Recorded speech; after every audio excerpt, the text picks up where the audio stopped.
exciting things to tackle tonight. We're going to start off with the presentation of a joint House-Senate resolution from the legislature. We have Representatives Toof and Dickinson here to present, and I'll turn the floor over to them. Come on. Okay. We got a resolution passed in the legislature, a joint resolution from the House and the Senate, signed by all the representatives and the 2 senators from the county. And I will read it to you, and we have 3 copies, and you'll see at the end where they should go. Okay. Beg your pardon? Can you just Closer to the mic. You can have it. Yeah, Maybe I'll sit down. That might be. Thank you. It's a House concurrent resolution in memory of Franklin County Assistant Judge Robert Johnson of St. Albans Town, offered by all of the representatives from the county and the 2 senators from the county. Whereas during Bob Johnson's 18 years of municipal public service, the citizens of St. Albans Town came to appreciate his civic dedication. And whereas while serving St. Albans Town, including terms chairing the Planning Commission and the Development Review Board, he maintained a demanding job as a federal air traffic controller.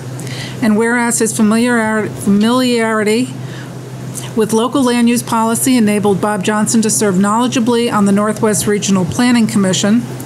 And whereas during 2 different periods of time, the St. Albans Town electorate chose Bob Johnson to be one of its select board members, and he approached the panel's agenda with a critical eye, carefully assessing the advisability of new municipal initiatives.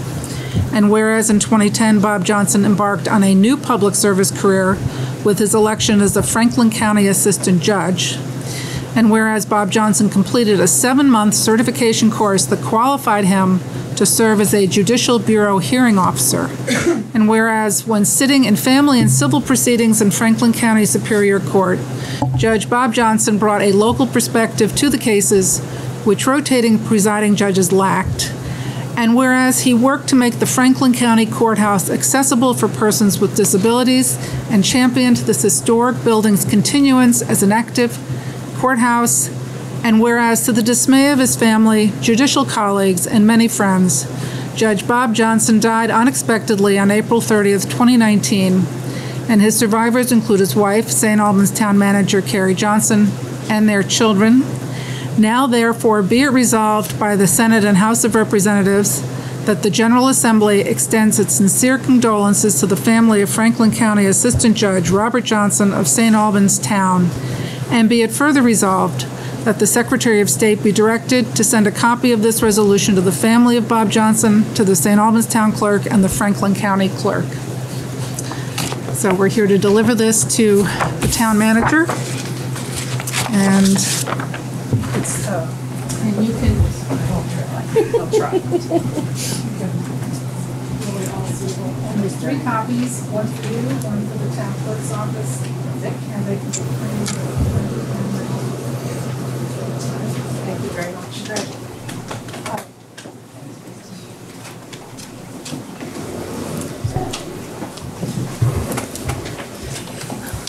Thank you to Representative Dickinson for leading that charge, and to Senators Parent and Brock for their participation, as well as to Representative Toof for being here tonight. We appreciate it very much.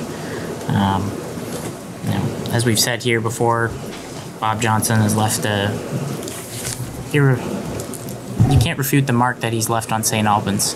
He's been a public servant that has touched so many people throughout his years of service that there are not very many people in St. Albans who don't know who he was and what he did, and it's a lesser place without him. So thank you again for that. We very much appreciate it. Moving on to agenda item number 3, a little less of importance. It's to set our municipal tax rate for the year. So we have a worksheet here provided by our town clerk and treasurer and delinquent tax collector, Ms. Anna Borden. We do have some good news to report on the front of municipal tax rates and grand list growth. We can say that for the first time in the history of our town, we hold a grand list of over $1 billion. We have a calculation of $1,022,431 of grand list value. which is the largest in Franklin County. I have $1,022,431. It might have been. Let's look. I have the final 411. But anyway, we know what it is. The 411 will state that. Our municipal tax rate is dropping about 9/10 of 1 penny, which is always a nice thing to see when you're a ratepayer. So we have before us we have to make a motion to approve the municipal tax rate. We have that in front of us tonight. If anyone would like to make a motion to approve that specific rate in a second, we'd love to hold a vote on that. I'll make a motion to approve the new municipal tax rate of 0.36. It's 0.36 and change. 0.3650. Okay, and we have a second? I'll second it. Okay. Any further discussion or comments from the board or public? All in favor, please signify by saying aye. Aye. Okay, so we have a new tax rate for the year. And we wish you much luck in getting those new bills out. Have fun. I know that's quite a process, but we appreciate your hard work, you and Lisa, the assistant clerk. So we're going to move on now that we've adopted a new municipal tax rate to our next agenda item, which are the warrants. And we have Stanley Dukas here with the general warrants. I have the general warrants for 7/15 to 7/15, 7/19, 7/19, excuse me, 2019. And we had 25 warrants for this period totaling $187,734.16. The biggest expense here was the St. Albans Library for $148,177. Again, every month we run into Blue Cross Blue Shield, and that's $15,300. So, and AmCare is $12,071. Northwest Regional Planning, $6,641, and that's 97% of our total amount we spent. So I would make a motion that we approve the general warrant for the amount of $187,734.16. Can we hear a second? Second it. Okay. Any further discussion or questions? All in favor, please signify by saying aye. Aye. All right, we paid our bills. Now it's time to pay our people. Mr. Cheeseman has the payroll warrants. They're working for free, this one. Yeah. Okay, the first payroll warrant that I have is for July 12th, 2019, and it's in the sum of $22,668.50. The other one being July 5th for $20,301.31. I make a motion that we approve these two warrants. Your second? Second. Any further comments or discussion? All in favor, please signify by saying aye. Aye. Aye. Okay. And Jessica has the industrial park account warrants. So I have three. The first is for Drumac for $2,375.75. The second is for JL Masonry for $1,800. What's what it's for? the different warrant? For 3 different accounts. The 3 different account Oh, warrants. so you have to do one at a time? Right. Okay. So I'll make a motion to approve the Drumac invoice for $2,375.75. That's the industrial park account. Yes, And for the the date? industrial pump station. And what's the date on that warrant? On the front page? July 15th, 2019. Okay, so we have that warrant. We have a motion on the floor. I'll second it. Any comments or questions? All in favor, please signify by saying aye. Aye. Okay, then we're on to, Okay. I have a second one from July 15th, 2019 for the Stonehouse account from JL Masonry for $1,800. I make a motion that we approve this. Sorry, Jessica, how much was that? $1,800. and that was related to the doors and windows going back in, correct? It says main building repointing and repairs. Perfect. Okay, so we have a motion and a second. I'll second it. All in favor, please signify by saying aye. Aye. Okay. And another one from July 15th, 2019, the fire department reserve account due to Northland Boat Shop for $1,449.10. I make a motion that we approve. Second. So we had two competing. Tie goes to the runner. Bruce. That's okay. All in favor, please signify by saying aye. Aye. Aye. Can I ask one question? For the masonry, that was to put the doors and the windows back in after they did the lead work to the windows, Well, yeah, that was part of it. correct? Right. Or is that part of it? Yeah, 3-pointing around them, we had to take all the wooden, chip hammer all the windows and doors out. Okay, so you're repointing the brickwork and the stonework then? A lot of That's what mortar. they're, okay. Around Yeah. the windows. Okay. Perfect. All right, so that does it for warrants tonight. On to agenda item number 5, it's minutes. Last meeting, we had a few corrections, and we decided as a board that we would begin disseminating minutes a little earlier on and giving comments to our staff as soon as we could so that they could bring a corrected copy of the minutes. Our resident minute corrector, Mr. Vogel, did submit some comments, and I think everything's all good. I read them; they looked great. I move they be accepted as printed. I'll second it. All in favor, please signify by saying aye. Aye. Okay. Good job, Al. You're welcome. Now we're on to the parks ordinance. Again, this is something that I've received more calls from the public on than any other individual issue in our town. So we're here today to welcome some members of the Vermont Department of Fish and Wildlife. We requested that they attend a meeting. Yeah, come on up. Thank you. They're going to help shed some light on the issue that we've been discussing related to hunting in the town forest. Sure. Thank you. Louis Porter, Commissioner of the Vermont Department of Fish and Wildlife. Mark Scott, our Wildlife Director, had another meeting in conflict, so he couldn't make it. But I do have with me Lieutenant Carl Whedon and Warden Josh Hungerford. And so I'll ask those guys just to chime in if they want to add anything to what I say, or certainly if any of you have questions that are specific to this area or to law enforcement, they're happy to answer your questions. Jay Sweeney, who sits on our Fish and Wildlife Board, and I suspect is well known to most of you, is also here if you have board related questions. Thank you, Jay, for helping bring these parties together. We appreciate it. And I greatly appreciate the time to address you. It's always a welcome honor to be asked to talk to a town where you're not a resident. So I understand what that means, so I appreciate it. I'm not going to talk for too long. I mostly want to get input from you and questions from you on what we can provide to help you as you consider this. As you know, the Fish and Wildlife Department is a statewide agency given the charge of protecting and enhancing fish and wildlife of all species and habitats and plants across the state for the use of all Vermonters. And so, as you can imagine, a lot of what we have to deal with or do deal with is questions of appropriate uses, appropriate times, and potential conflicts between different types of users and people who care about natural resources for different reasons. I just want to say briefly that it's very important for us to maintain and to allow access for hunters to get on land to hunt for a variety of reasons.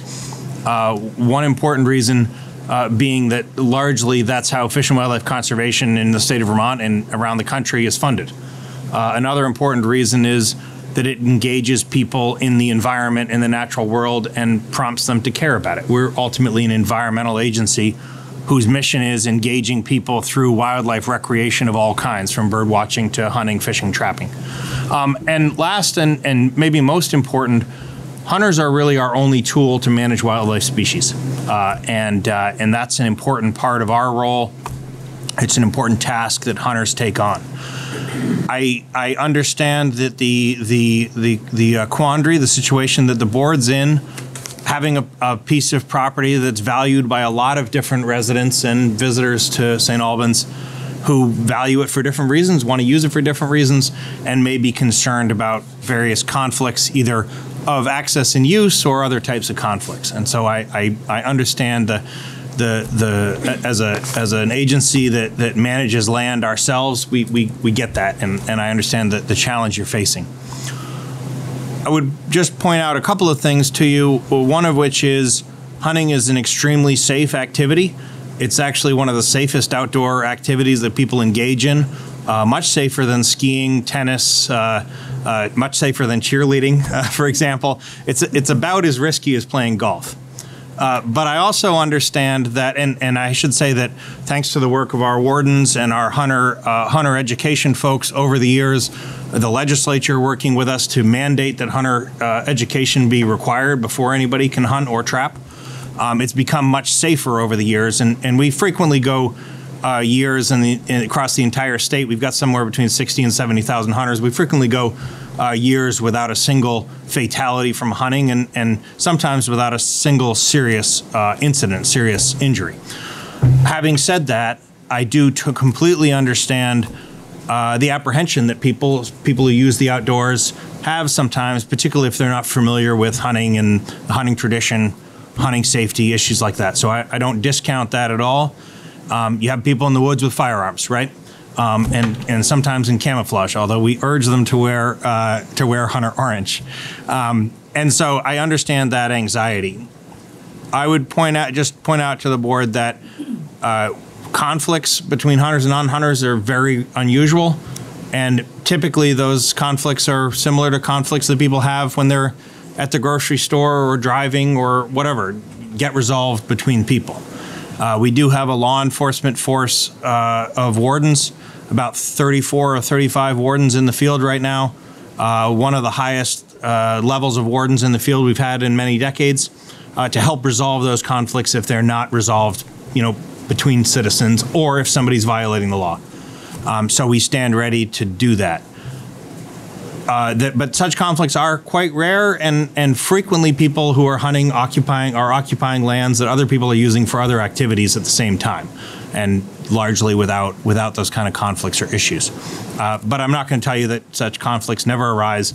They arise all the time when we use public space for a variety of purposes, and it's our job and your job to help make sure those are minimized and to resolve them when they come up.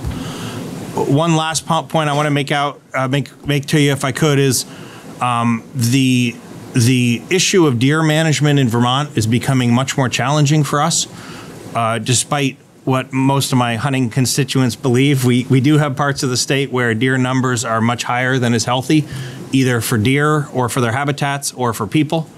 And those areas where we see these deer numbers are not the places where historically a lot of deer were harvested. They're places where deer are relative newcomers and are not as easy to harvest and to manage through hunter take as in years past.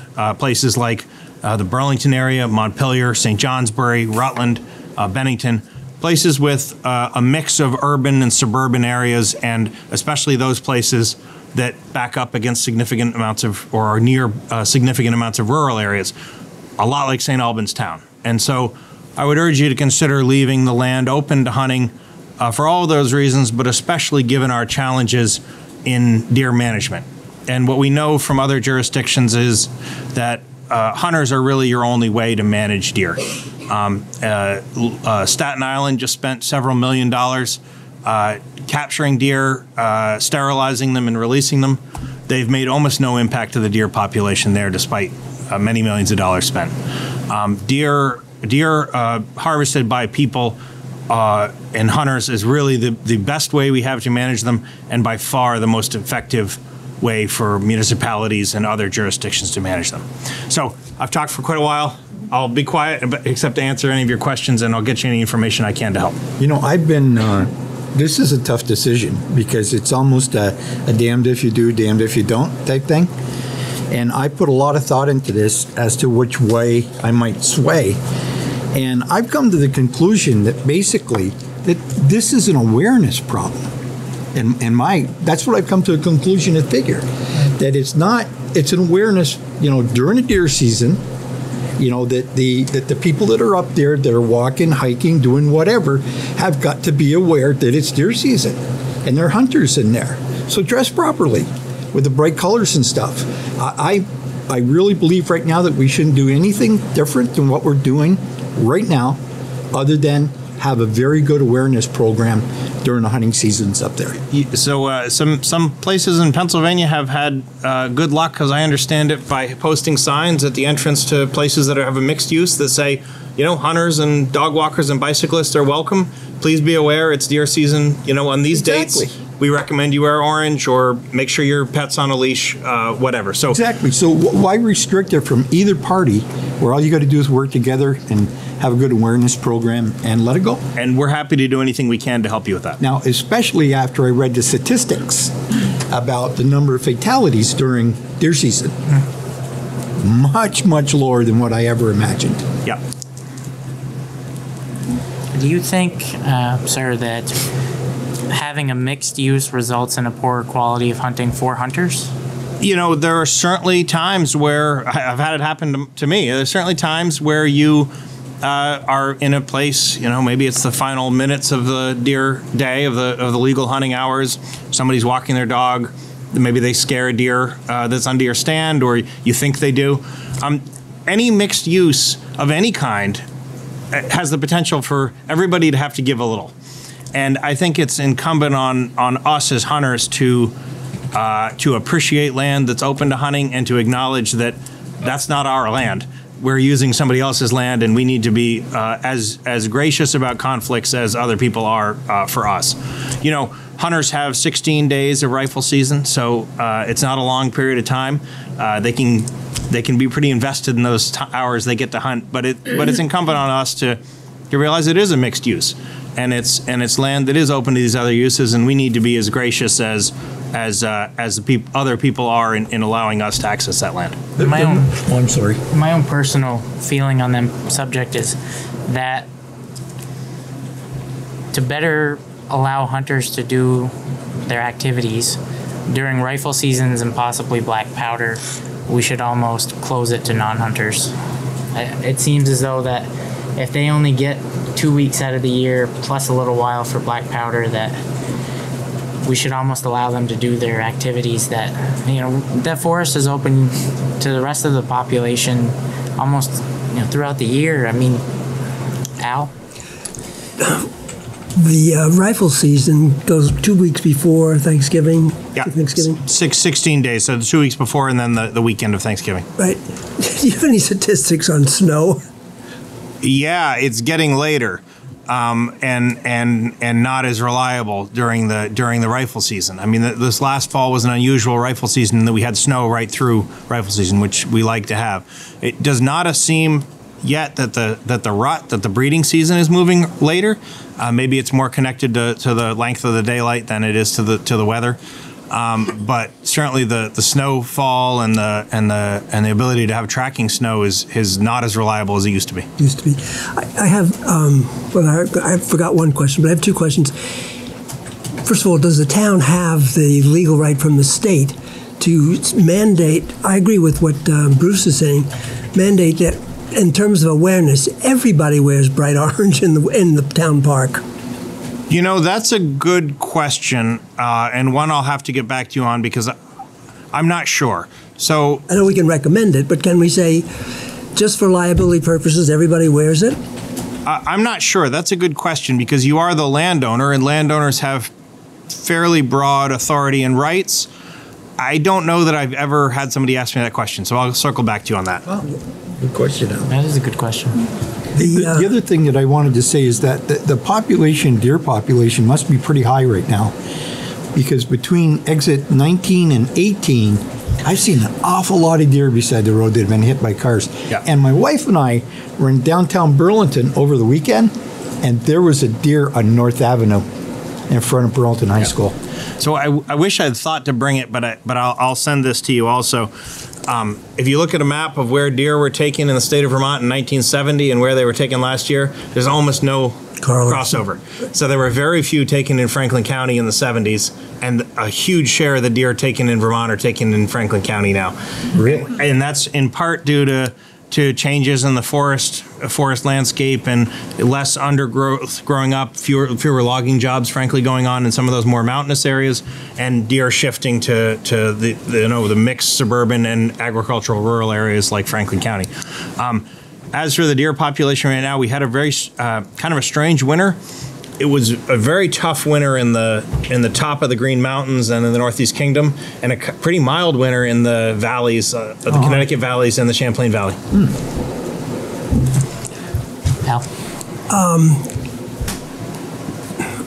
not to put you on the spot, but to obviously do it.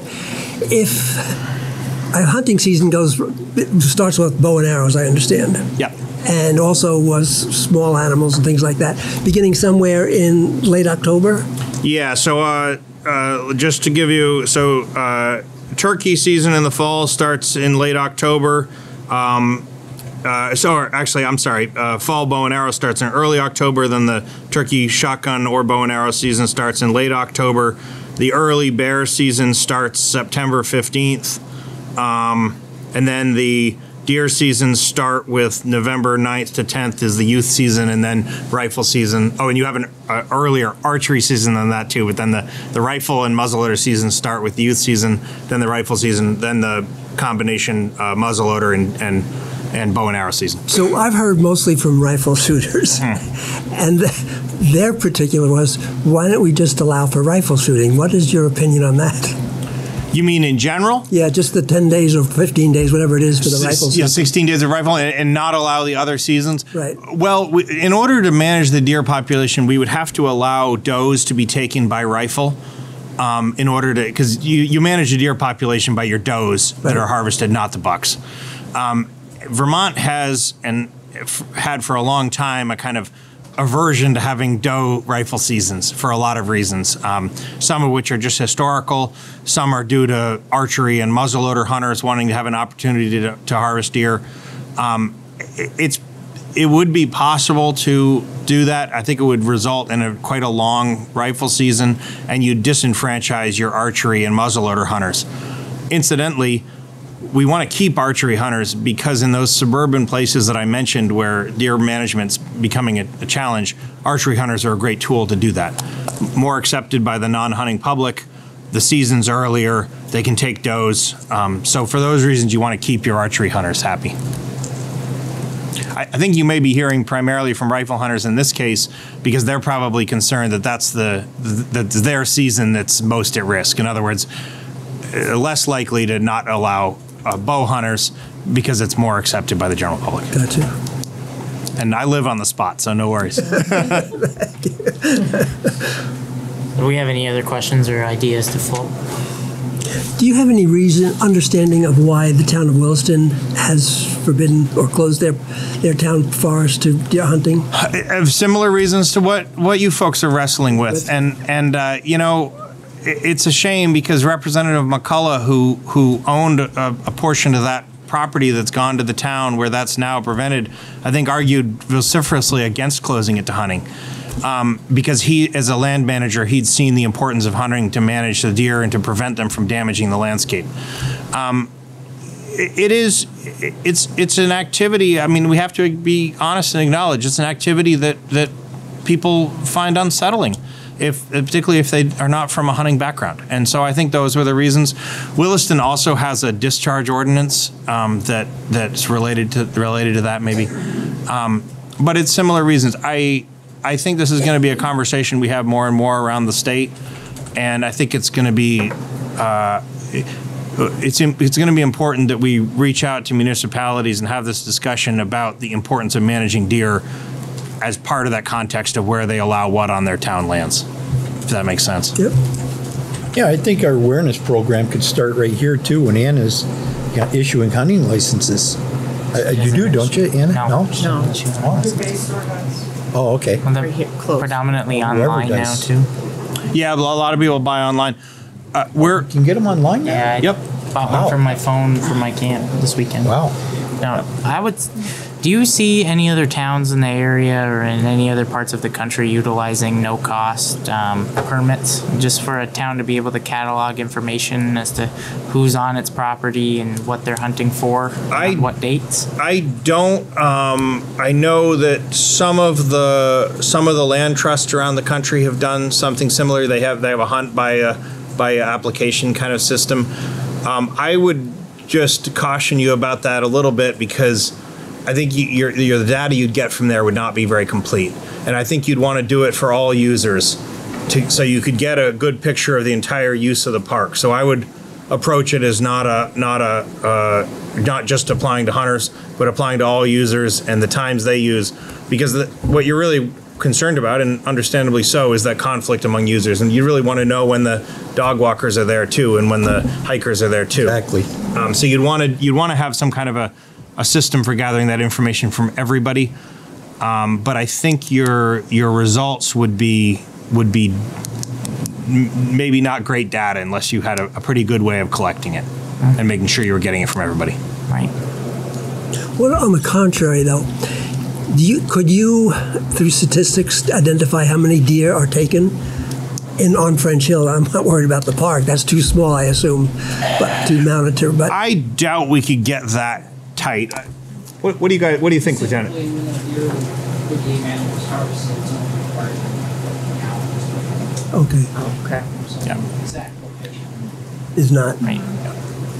Well, I guess in that you're worried about management of herds. Wouldn't that be helpful information as opposed to town? It would be. It's always it's sort of like the chair's question.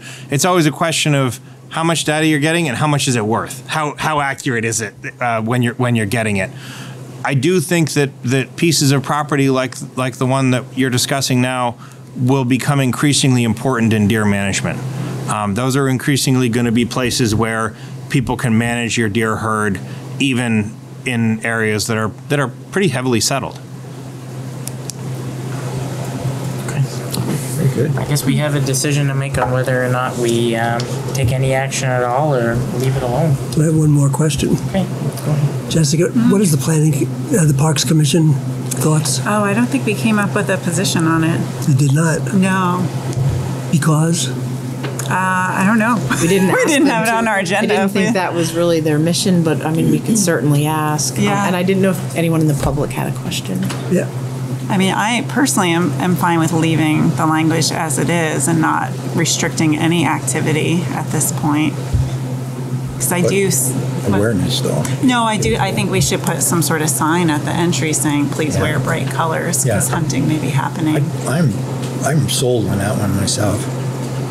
Yeah, I wouldn't want to see, my degree's in natural resource management, and I've actually over the weekend was at my in-laws in New Jersey, and they live in a retirement community, and the houses are right next to each other, and there's 10 deer in their backyard eating all their plants. You know, no one's hunting there, Right. and you do need that management of the animal, and I would hate to see something like that happen here. And I do think people are going to kind of self-select. If they feel uncomfortable with hunting, they probably won't go mountain biking during those weeks.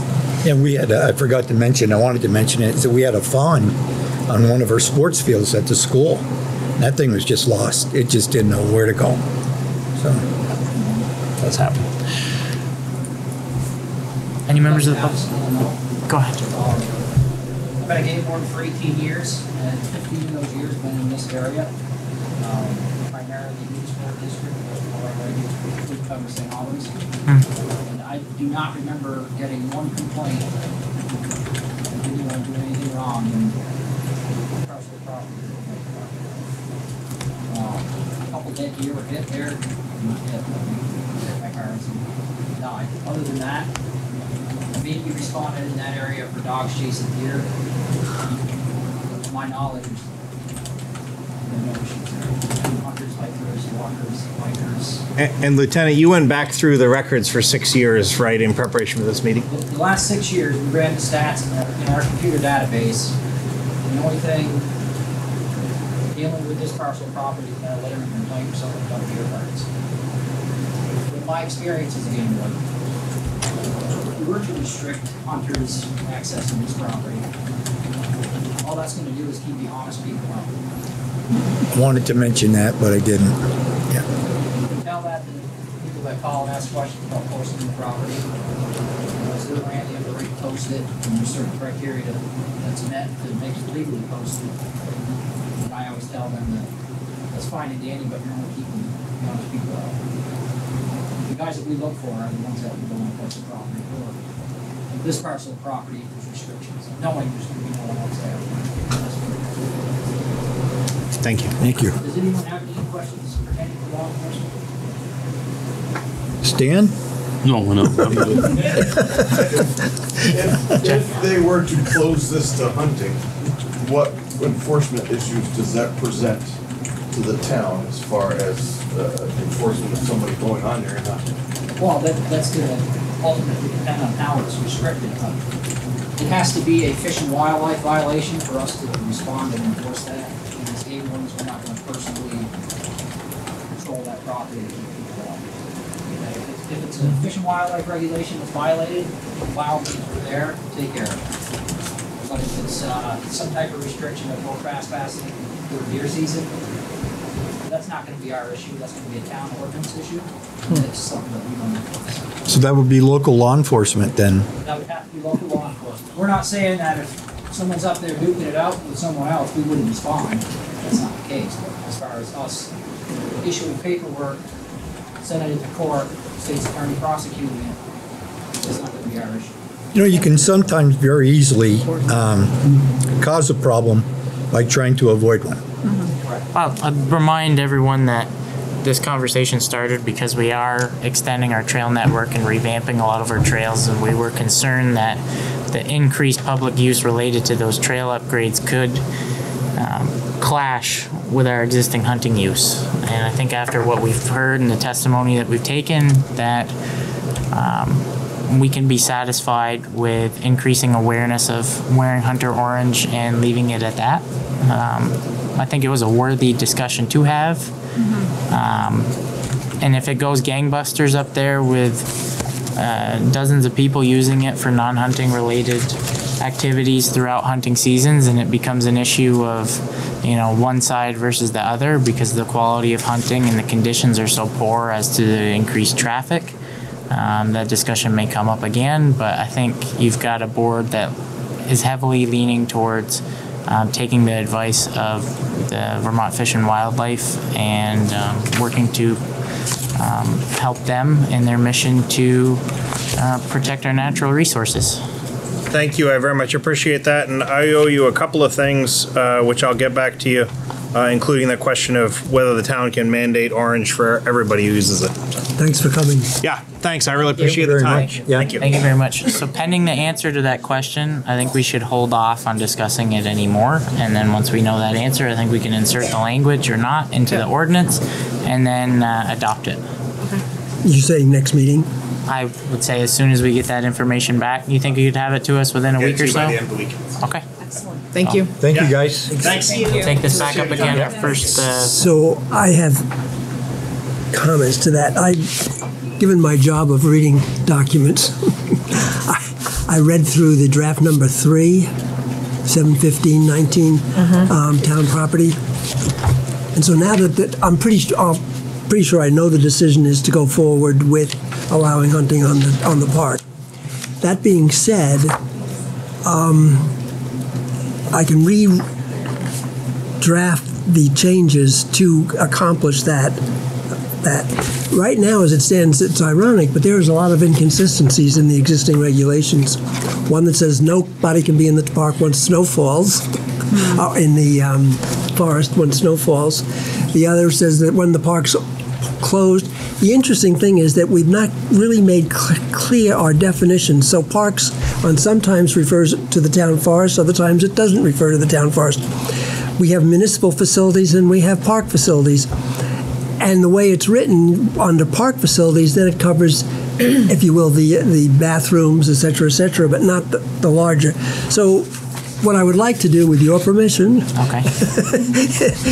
is rewrite this to clarify, one, definitions, and two, using those definitions to assert that the town forest is open all year long, whereas the town parks are not open all year long. I think we have to keep in mind the fact that we have no way to really maintain that road in the winter. But people are going to, if they're hunting up there, they're walking in, right? They could walk in or they could drive in. Hunters don't go by a trail. That's why your sign can't be just at the entrance, because they come in off the sides. The back side of that by the pond is all sugaring lines, and most of that is posted, but people do park in other areas and walk in. The game has improved there considerably since about 10 years ago when we had some forestry work done. So I've talked to a lot of people that do hunt there. But they go from the Pocket Road over, they walk, a lot of them walk, some of them drive. Okay, but Maybe we need to say explicitly that it's closed to traffic after the first snowfall. Vehicular traffic. Like he just. And that it will Does not that mean be- four-wheelers? I mean, Oh, yeah. take those up there and, No four-wheelers allowed. none? Okay. Right. So let me redraft this as I understand it, and then sit down with Stan to double check your understanding of how people access the park. That'd be helpful. Well, it's just like any part, any hunting area. People are going to come in from all different I'm not angles. concerned about that. The question is are we allowing the park to be open all year round? Oh, Because right The now, park it's or- ambiguous. Forest, and the park. excuse me, the Forest, forest. The forest is, by that document, a park, Yes, but it also talks about it being open all year round. and then closed at the, there's conflict. So I'm just Okay. trying to clarify. So I would say sit down with Stanley and make your clarifications, hopefully before our next meeting. Yeah, Or if you okay. need more than 2 weeks, then take them more than 2 weeks, and We've got 3 weeks till the next meeting. we've got 3. So yeah, take 2 and try to have it in our packets. Okay. Is that all right, Does that Stan? work for you? Yeah, that'll work. rolling. All right, everybody else happy with that Done arrangement? most of it the last time, we had like 23. I just want you to go over what so we clarify concepts Okay. and I don't I- screw up I had 4 items tonight just to correct in this. for firearms and. Yeah, right. We'll go through, we'll work through those definitions, everybody else will Yeah, read it. I If we thought have we had anything to it add, we good. can. Okay, so that'll work out Yeah, well. no discharge of projectiles. So what the hell's a bullet? Yeah, Projectile. good, So isn't an thinking. arrow, right? Pardon? So isn't an So an arrow's arrow. out. If I throw this across the room, it's a projectile. Anyway, Okay. Okay, so we're gonna move on to public comment. Is there anyone here from the public that would like to make a comment at this time? Any member of the board wish to make a comment to the board as a member of the public? Okay, we're now on to the town manager's report. Thank you very much. So the first item, and Ned is here, I think he just came in the back, going to give us a brief summary on stormwater, sidewalk ordinance, and maybe even a third if we have time. So it's time for Ned Connell. You have in your packets the budget from the stormwater expenses, because we've been spending a good deal of that money on the grant that we got last year.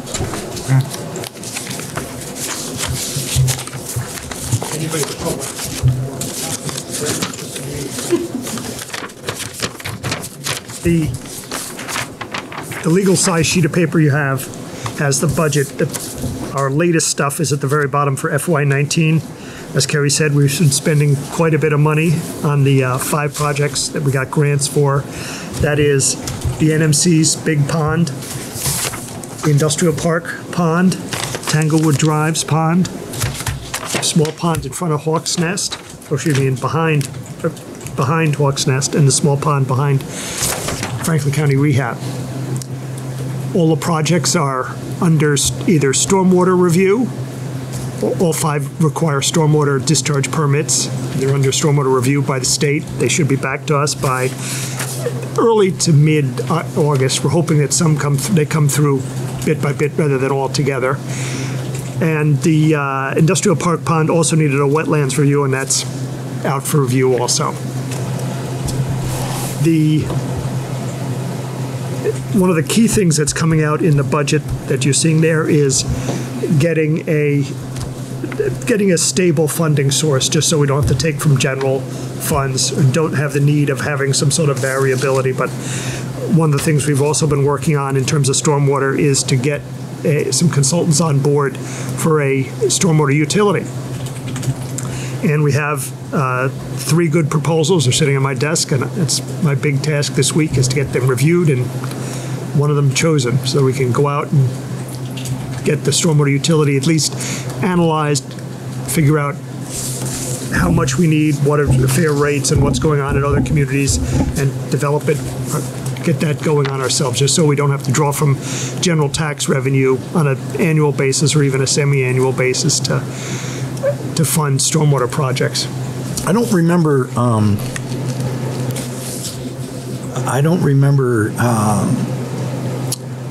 anything, a stormwater utility. When did we decide that we were going to go with a stormwater utility? We decided to ask for a consultant to give us our options so that we could make an informed decision later. And then Ned is supposed to work with a consultant in concert with the Planning Commission to develop a proposal for us to consider and then maybe present to the public in March if we decide to go that route. Remember that a good reason that our tax rate is down 0.9 of a cent is because Mr. Dukas and I had a budget meeting, and we had a quorum of the board agree with us that funding stormwater at $120,000 per year plus another $30,000, I believe it was, for consultants, so a total of $150,000 per year in the general fund may not be the most equitable way forward to fund our stormwater obligations, and that a utility might be necessary so that that cost is paid by more than just those that are taxable entities in the town.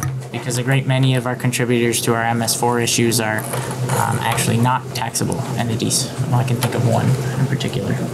But I thought we were going to have a more discussion among the board members before we went out for an RFP.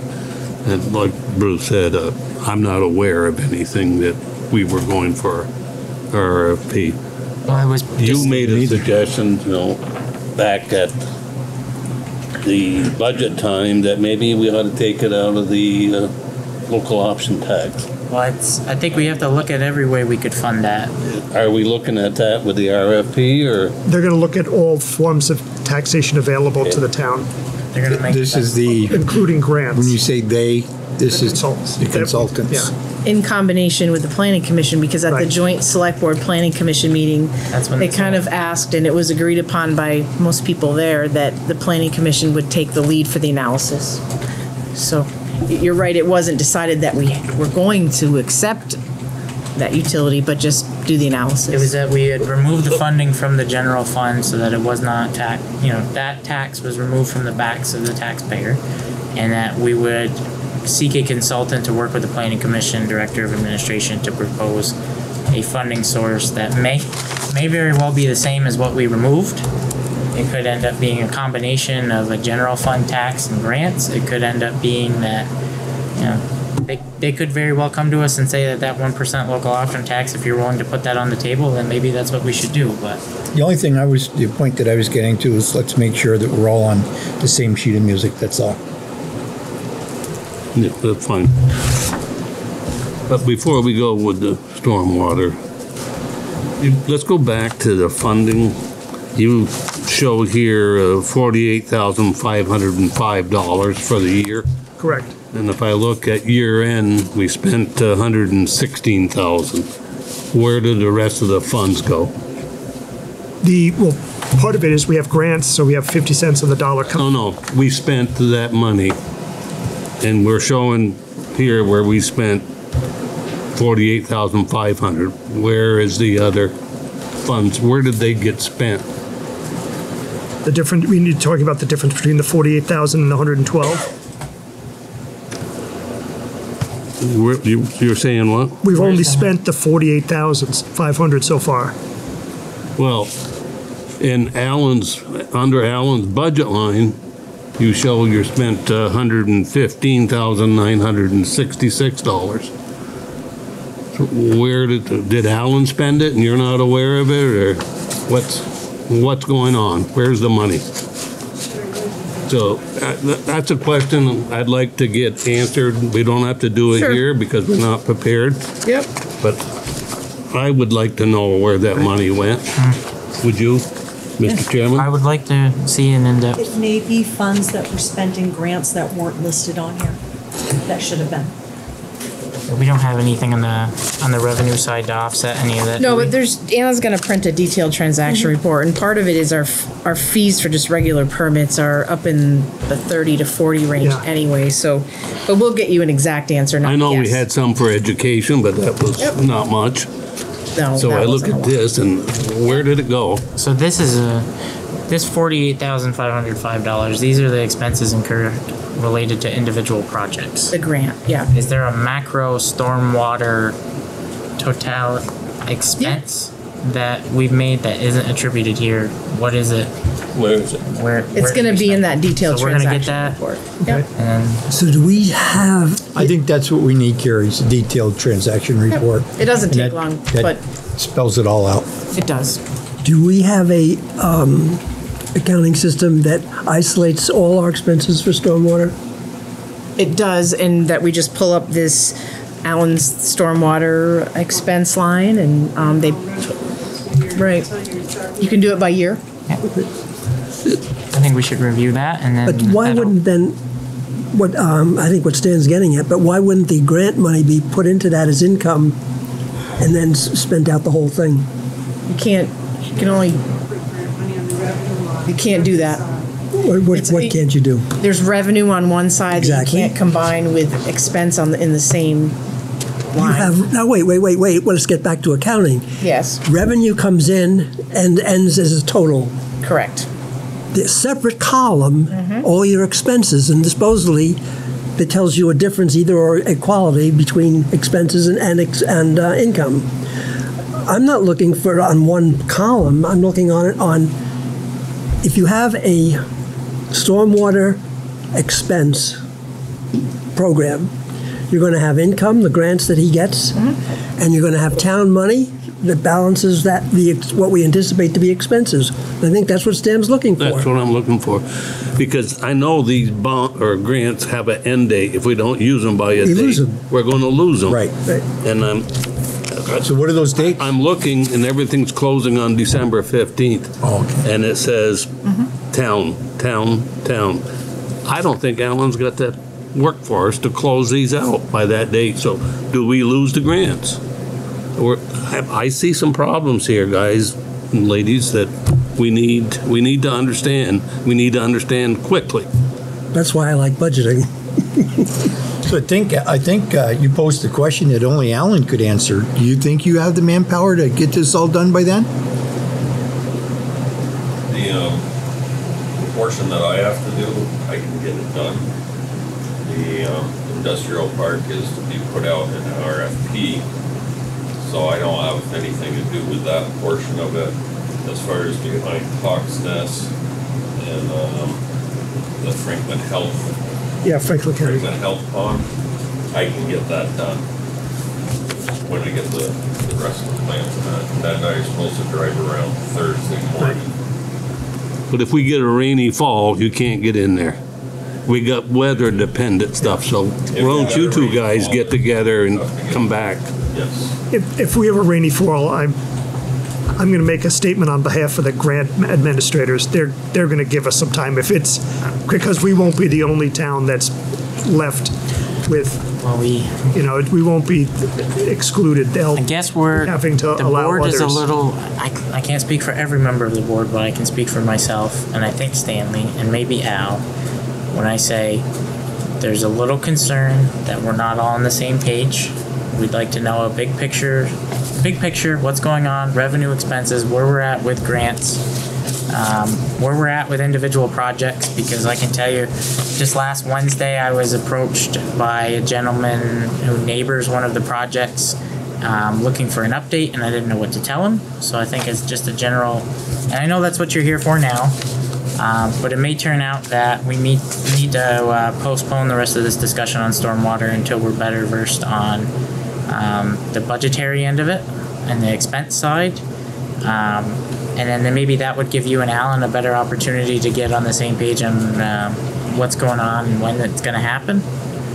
We've always been on the same page, and Al and I have been talking about this for months, so we're on the same page. I understand that part, but this chart that you gave us on stormwater spending, could that be expanded so that we know how much general revenue is being put into that? Yeah. And what your total expenses are drawn against? Any information you can give us that we can read, so that if we are approached by either members of the public or individuals who own homes and associations that are participating in individual projects are to approach us. And we know that the best solution when approached by an individual is to refer them to your office or the office of the manager. But in some cases, we know individuals personally, and it would do us all well to be well-versed in the goings on. And to say that we need to get our arms around this financially, because this could get away from us. Well, I think we've got. It also helps us make the decision on whether we make a utility or we don't. Right. And to me, that's the key point of understanding how our expenses are being how our costs are evolving. Well, we have to have an explanation for the taxpayers' money that we spend. Yeah. So. Well, I think that we've got 2 department heads that are managing it well. We just need to be. I go along with Brendan. I think we need to just be fully caught up on and I think a detailed expense report and then maybe an explanation directly from Ned and Ann and Alan would do that easily. I don't think that we're very much off target. It's just a lot of money, a lot of people affected, a lot of people to be affected by future projects after these are done, because this is only phase 1 of only God knows how many phases. So it would do us all well to just know the process. That way, when we finish this slate and the grants are spent and the money's returned and everything's all set and we figure out how we're going to tackle stormwater spending, whether it's a utility or another funding source, we understand how the process worked the first time. That way we can either comment on how to improve it or just have that general knowledge moving forward.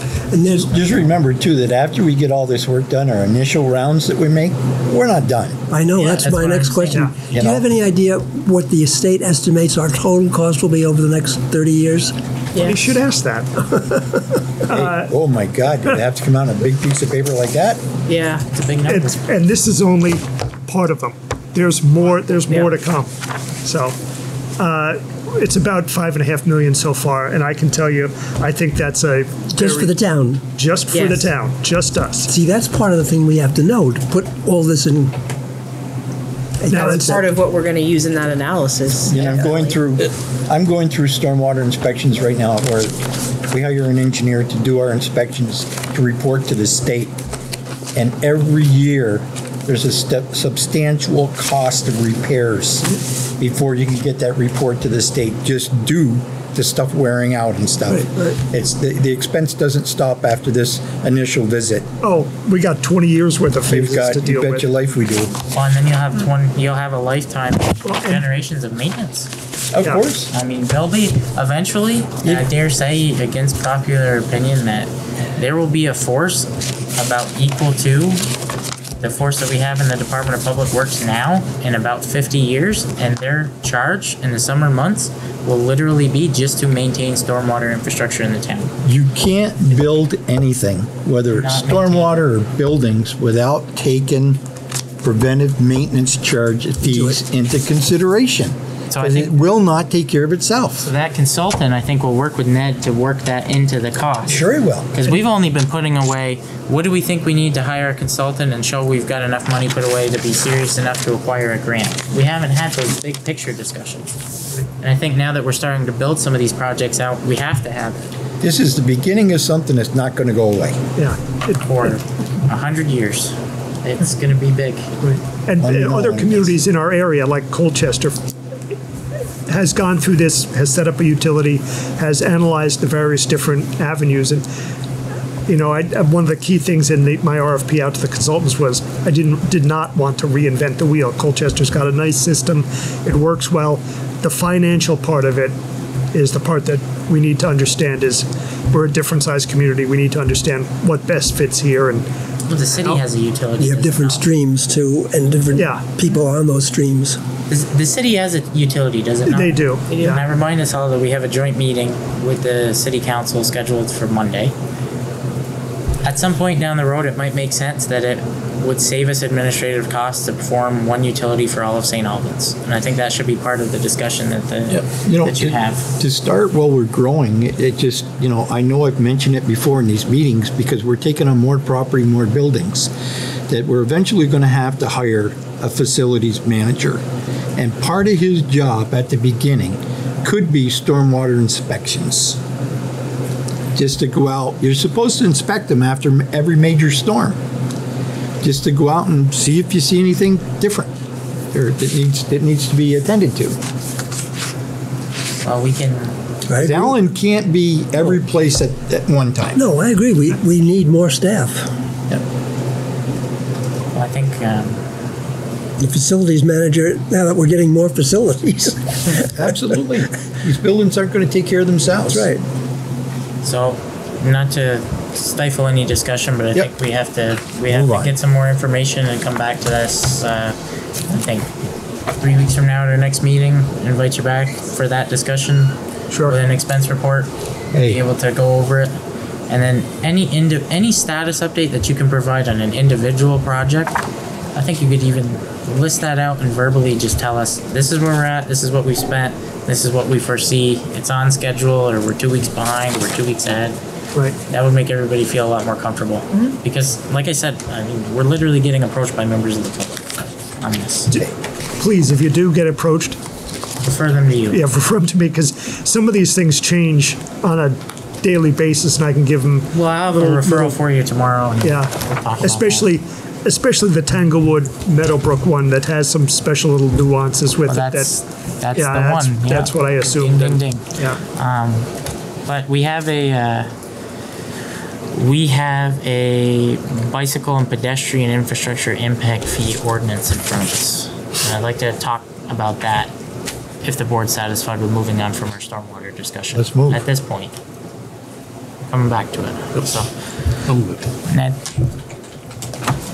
The planning commission has been through this several times. This is not new. We were dealing with this last winter, and it came up again in our joint meeting as one of the priorities that the select board wanted the planning commission to deal with before August. And we're now here before August, and it basically goes through the same ordinance we've had before. It's rather than being a road-based program, it's more of a zoning-based program. The prior editions had it based on this road had this and more structural. This one's more is definitively in the zone. So if you're in the residential zone, mixed residential zone, commercial, industrial, or the St. Albans Bay Overlay District, the ordinance is asking for sidewalks in along most streets in those areas. Whereas in the other more rural zones and more low-density zones, we're only asking for widened shoulders because the traffic volumes and the use volumes will be much, much lower. so as this correct me if I'm wrong, as this document reads now, there's to be a $35 per linear foot impact fee along certain road segments, and then a $17.50 per linear foot fee along other road segments, broken down by the rationale that you just explained. Right. Now, is this in addition to or in lieu of constructing an actual sidewalk within a project? Applicants will always have their, with inside is different. These are only relate to the zone, the frontage that they claim along an existing town road or existing town right of way that we've accepted. I guess I could say, and I've said this at the planning commission level, I'm not at all interested in imposing another fee or a cost to a developer in addition to mandating that they construct a sidewalk within a project. It's gotta be, for me, it's gotta be one or the other. I think you have to take $35 a linear foot and make it either on the entire length of the sidewalk that is either to be built on the main road frontage or within the project itself, whichever is longer. And I think you either, if they build out infrastructure within their project, I think they have to be exempted from this $35 per linear foot fee. I don't think we should essentially tax our way out of not having pedestrian bicycle infrastructure on main roads on the back of developers. I think that is a cost prohibitive measure that will discourage people from choosing St. Albans Town to build projects. I know that The way it reads, though, disagree. it's saying or, isn't it? It's saying you may choose to it was or. construct at their own expense or may contribute to the capital reserve fund based under the rate under policy 3. I'll put it to you It's like reading this. like an or to me. Say, let's take South Main Street. We have somebody that wants to double the size of their residential area that they have. At this particular time, there are people walking up and down South Main Street I've seen ladies pushing baby carriages. I've seen people carrying groceries. And there's no sidewalk. Right. So they're out in the road. Now, if that developer wants to double the size of his property to bring in, once again, that many renters with kids and everything, then he ought to put that sidewalk in that connects to the city. The whole Call it safety. whole way? No, there's only a short period, there's only a short distance there. In this particular case? In this particular case. But I'm telling you that any developer, and I don't care who it is, that wants to add to the traffic, foot traffic, in any area that's gonna cause a safety issue, should be responsible for keeping the public safe and putting a sidewalk in. They're in business. That's the cost of doing business in my book. Okay, let me just think it out with you. If the town by law on charter is responsible for public safety, it would seem to me that we're the authority to assure that people are safe in the community and to getting to and from stores or wherever. Where I have problems is that if you want, let's say I'm a developer, and you want me to cover a portion from my development, which is a mile away from the city-town line, that I should build that mile sidewalk versus the town building the sidewalk and charging the developer for his fair share of whatever the property is or whatever the formula is. We have the responsibility to put in, we should recapture where we can the investment. Yeah, we have that responsibility, but why should we allow developers to increase the population and let the safety factor be the burden of the town? I'm just saying we will charge them the cost to accommodate their facility to X, Y, Z, as opposed to doing it the other way around. And I'm not saying that they put money in the bank and put the sidewalks in when we're ready for it. Put the sidewalks in when you build. That's the only way we're going to get these sidewalks in and get it done. Now I'm getting a little frustrated with the whole sidewalk thing. Right. Because we have been talking sidewalks for the 5 years that I've been here, and the only thing we've done is put sidewalks in the industrial park. That's it. And we didn't do that. And we've got people walking up and down Route 7 in the road. I hear Let's you, Bruce. stop that. I hear you. My figure is who pays for it? I agree. I think the developers should be putting in along their property. And Yes. it's okay if it's just pieces. And then at some point, we can fill in. And Absolutely. That's what we have Well, now. that's what we're- this that's- is why you have sidewalks that lead to nowhere. I Right. think that's okay. The handy sidewalk that leads to absolutely nowhere. Oh, we've heard about the When he handy offered- sidewalk time when he and time and offered time to again. extend from Walmart to Maple Fields in lieu. Well, that and would then have been a better option. The methodology. How could he extend from Walmart to Maplefield when he's on the opposite side of the road? That's what the point of this fee would be. Instead of building something, give it to the town, and then we'll use it in that same area to construct an arterial sidewalk that makes sense, so you don't have piecemealed sidewalks that lead to nowhere at the dismay of those who have to pay to put them in. That's the whole reason that this is all sparked. I mean, we had a sidewalk bylaw without the supporting documents, which led to us seeing the creation and the construction of sidewalks that make absolutely no damn sense. And that's why when Al and I were first appointed to the Planning Commission on my birthday in the year of 2016, one of the first issues that I worked on was trying to create a document with the rest of the commission that alleviated that situation from happening Here again. we are in 2019 and nothing's been done. But that's what we're trying to That's what we're trying to figure out now to do. But that, just saying that a developer wants to build a project, if they want to build it, they can pay for it. That doesn't fly. But that's I'm a not developer. what it says. It I says would- or. It says you're allowed. or. It's or. Credit. But you're talking, too hard you're on the talking fact that- building. Ned, what page? Page I'm 6, talking- under, So if somebody pays the $35 per linear foot fee on the main road, they do not have to build the sidewalk within the project. they can do whatever they want in their own So it subdivision. would not be a requirement. Would not be a requirement. That would be something for the development, the DRB. But the DRB could mandate, as part of that sidewalk requirement bylaw, that the sidewalk be installed and that fee could be imposed. No, the fee could only be imposed on the frontage that they claim in their But initial. you could pay both. I don't see that. It says No, applicants it's only shall for the- choose to either construct at their On own the main- expense or. So I'm talking within the project. You build a new 1,000-foot road to serve 5 houses or 6 houses, and it comes with a 500-foot sidewalk. And then you own 300 feet of road frontage on Route 7. Let's call that Zone 1 at $35 a foot.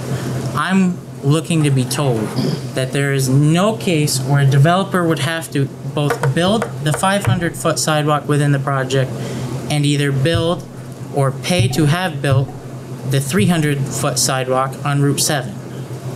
That's what I'm... Like they're parallel to each other No. on the road? Or Just imagine a coming off Route 7 and then a subdivision that makes a big circle back. Oh, so you're No, just like- talking in the interior of Even the if it's a subdivision. straight road back up. Okay, Straight road in, and then so you're creating 500 feet in new road frontage on a private road that would have a sidewalk next to it, as mandated by the DRB or not, depending on the applicability of the bylaw.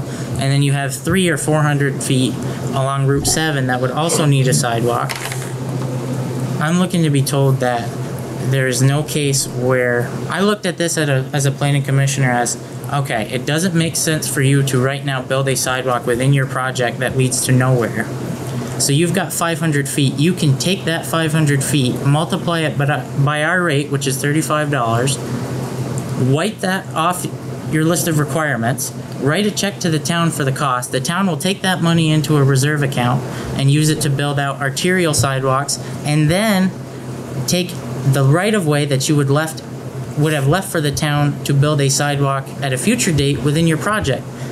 I mean, I've got to build individually a sidewalk of about a little over 1,000 feet that leads to pavement with no sidewalk in a town. So if another person in another We just town did it in industrial park. Yeah. Sidewalk that we put in doesn't go anywheres.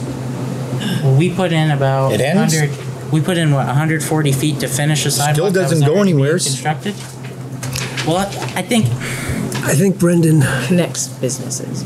I don't want people being hit on the head with the sidewalk stick twice. I want people to be safe. I want, just like this Harbor View that we put in. Harbor View should have paid for some sidewalk out on Route 7.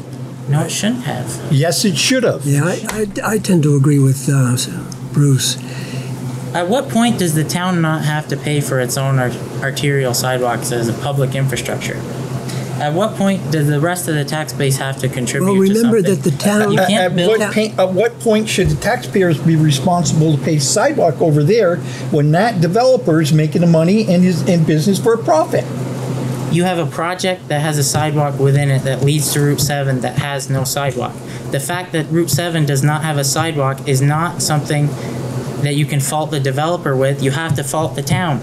That's what I'm saying. I'm faulting the town And as you can't well. make the developer pay for the town's fault, is what I'm saying. What I'm saying is when that went in, It's not right, practice. though. that went in, it's done in other We don't towns. have to decide it tonight. This is, to be fair, I just want to pull us back. This is just a draft. I know, And it's but- a first draft. I know. You know, the thing of it is, Carrie, the thing that got me going is 5 years down the road, we've talked about sidewalks and talked about sidewalks. We still don't. I don't have a sidewalk plan in front of me to look at.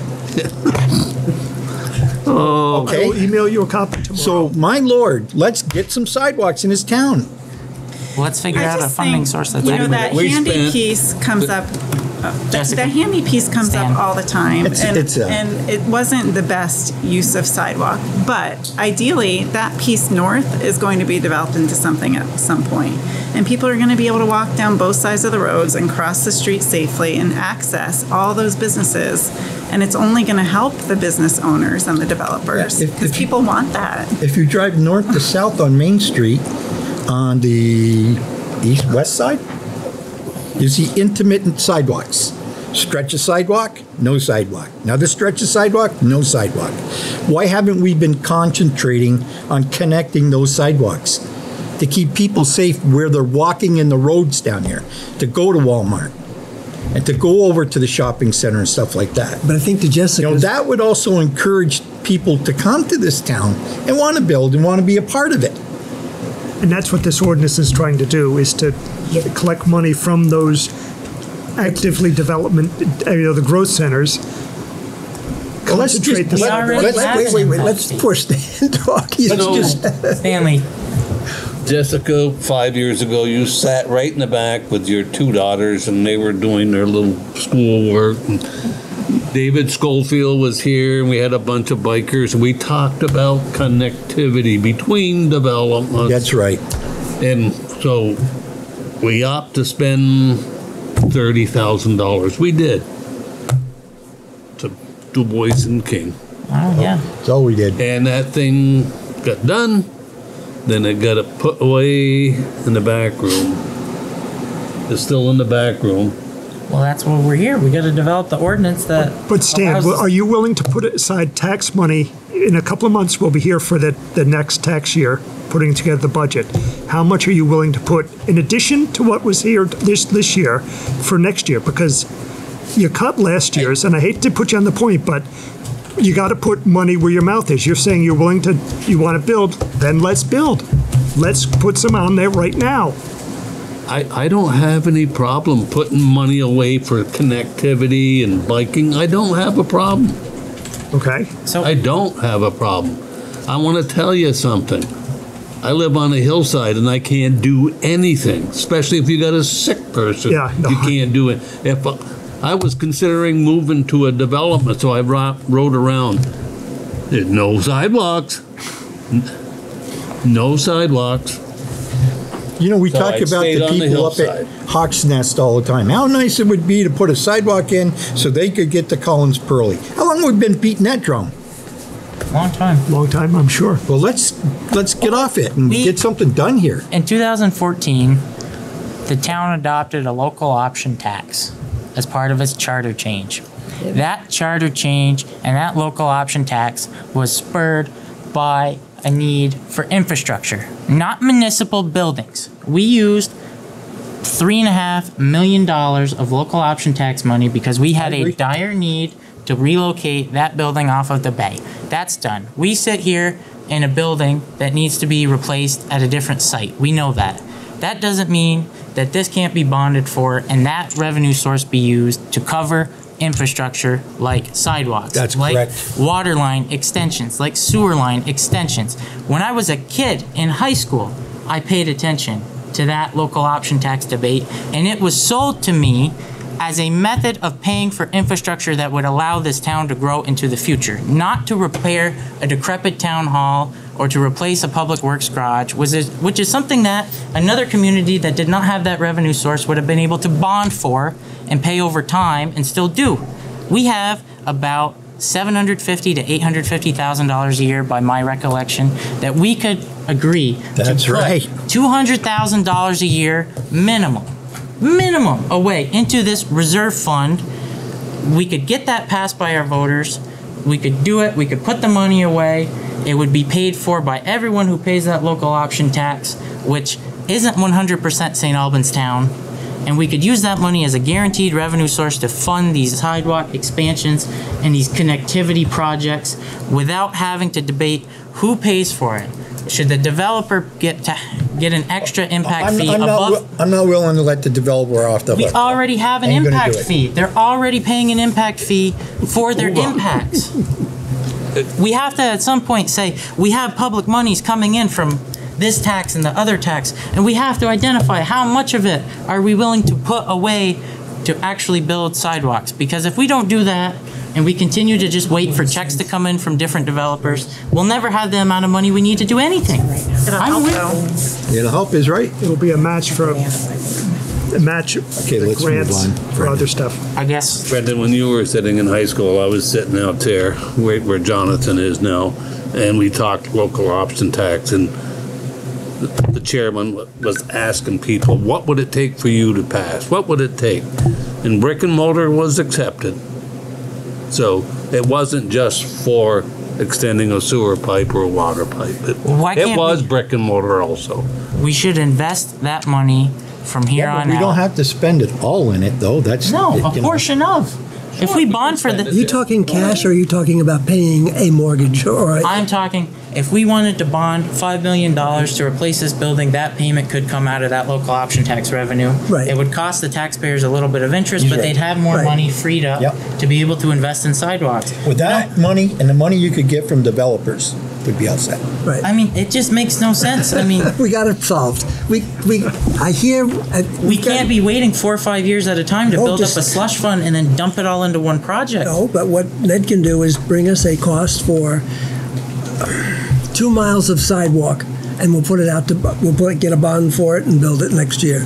Well, even we pay cash for most of it. I mean, Yeah, but let's do You've got this multiple though. things. You got to figure out all the things that we need in this town. We need a new town hall. We need other infrastructure issues. So I don't say you can pay cash. You need to save some for emergencies. And bonding is the easiest way for us to expand, getting this town we built want up to to get the these future. sidewalks accomplished. We have to look at being creative beyond what we have. We do, but the other thing too is we've got to be selective as to where we do it. That's right. Okay, we got to do it where we're getting the biggest bang for a buck, and to me, that's Route 7 right now. Yeah, I agree with you. There we go. From north to south. Exactly. Do we have any data that would provide us a cost analysis on doing just that? Why don't we just go? Why don't we? Just take it by the mile and multiply it by. Wow, there's different. Alan, you I can want do to that. support I mean, Actually, it has, price of concrete plus. it has, if you go to page 4, excuse me, not page 4, I'm looking at the wrong Oh, you guys got link. me going so much I shut my computer off. I think we have to stay where the Page. priorities we set. Right. Let's not jump around Right. and finish up. Exactly. We have to- exactly, Stan. We have to It's- identify a project and fund it.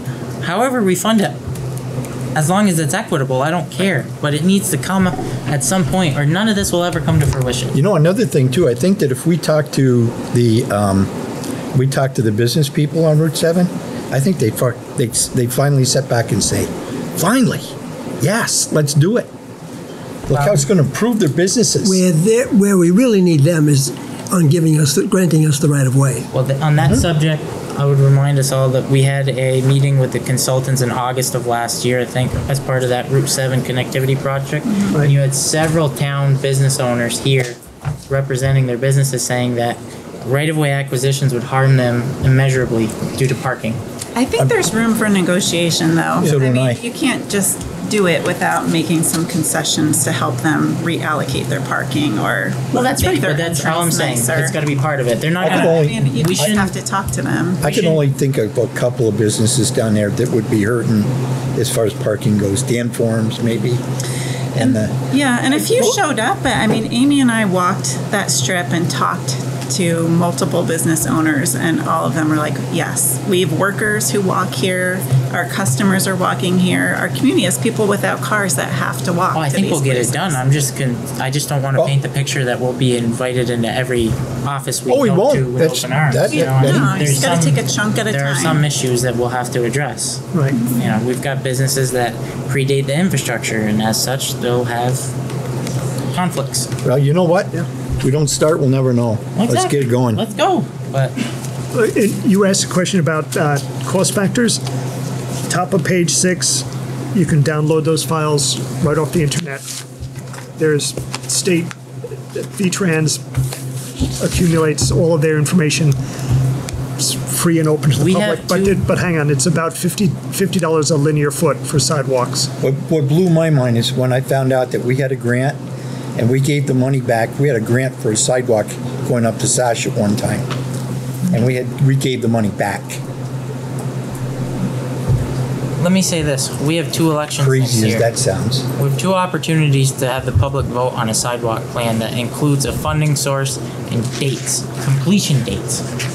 Maybe that's what we need to steer our attention to. We talked about it with the planning commission. Let's pick 5 projects over a 5 to 10 year period that get us a giant bang for our buck, come up with the macro number of what we think it will cost, including inflation. $262,000 per mile. $262,000 per mile. Yeah. Well, let's Bet figure. you're close. Let's get. Bet you're close.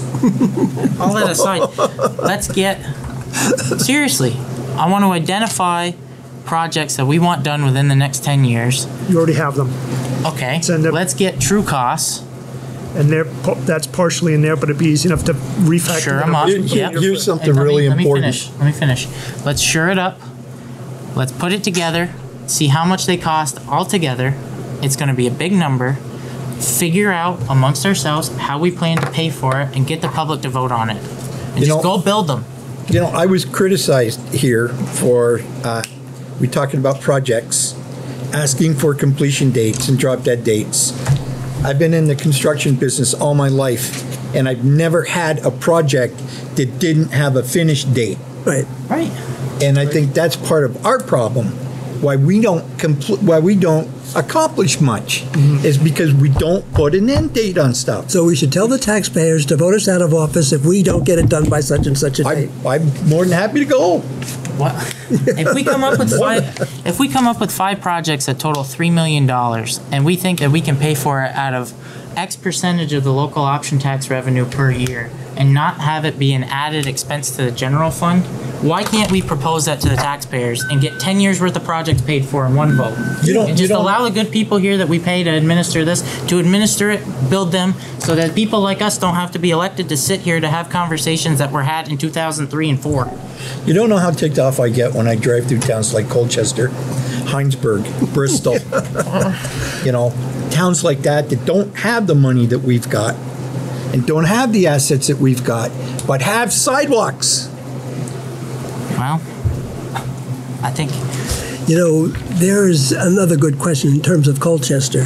Oh, Colchester's got the money. I should have taken them out of that. What we did was we spent a lot of money on staff to link up, particularly in the Department of Public Works, professional engineers, etc., to hook up and get networked into VTrans. So we were able to connect an A&R to bring down wherever somebody said a grant, we were there with the paperwork. And that's the way you do it. If you don't want to have the local, you invest in staff to search out quickly and get it. Much like he did with the RPC last year.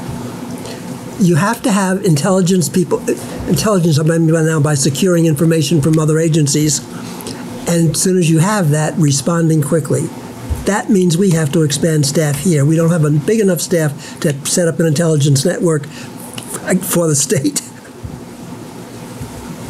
Well, one step at a time. Well, I still think it boils down to we need to pick what projects we want to have done within the next 10 years. Well, I'm only responding that Colchester didn't have the money. We have the same arguments over tax raises and all that. But what we did was we got as many federal grants as possible and state grants, federal through state grants, to pay for it. I think we should vote on setting aside the actual cost.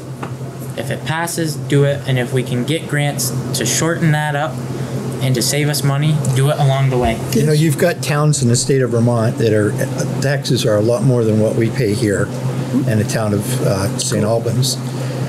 But you have people moving to those communities because of what the communities have. The offer, right? The amenities. The amenities. Yeah.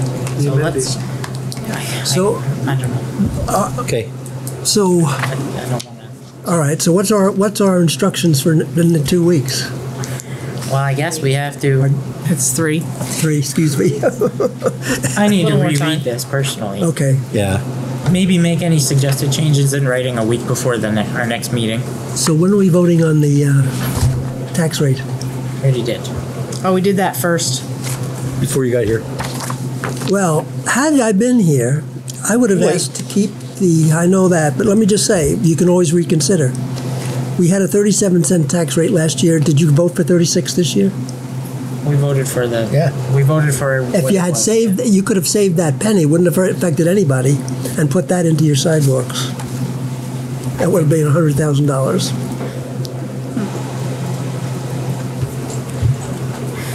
I don't know that you can just arbitrarily add an expense that somebody didn't vote on when they approved the budget, though.